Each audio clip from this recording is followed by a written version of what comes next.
ও বার্থডেতে নিজেকে কি গিফট করেছে দেখো। এখন বাজে সকাল 9টা। ওয়েকফিট থেকে ডেলিভারি দিয়ে গেল একটা ওয়ার্ক ফ্রম হোম চেয়ার।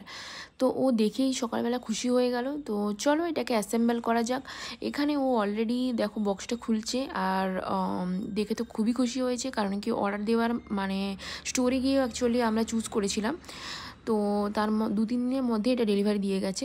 তো চলো এটাকে ও অ্যাসেম্বল করুক এখন। চেয়ারটা পেয়ে তো ভারী খুশি হয়েছে, কারণ কি এটা আমার অনেক দরকারও ছিল। তো দেখো এখানে অলমোস্ট রেডি হয়ে গিয়েছে। চেয়ারটা রেডি হয়ে যাওয়ার পর আমি ওকে বললাম কিছু পোজ দিতে, তাই জন্য দেখো ও কিছু পোজও দিচ্ছিলো লাস্টের দিকে। দাঁড়াও দেখাচ্ছি। এই যে বেচারা তো ভারী খুশি হয়েছে বার্থডে গিফটে, এটা নিজেকে গিফট করতে পেরে। তো চলো আমি এখানে লাঞ্চ রেডি করে ফেলেছি। দেখাই কী কী লাঞ্চে ছিল। আজকে ছিল ধনিয়া চিকেন, কাতলা রেজালা, আলু পোস্ত, একটুখানি ভাজা, স্যালাড আর লেবু।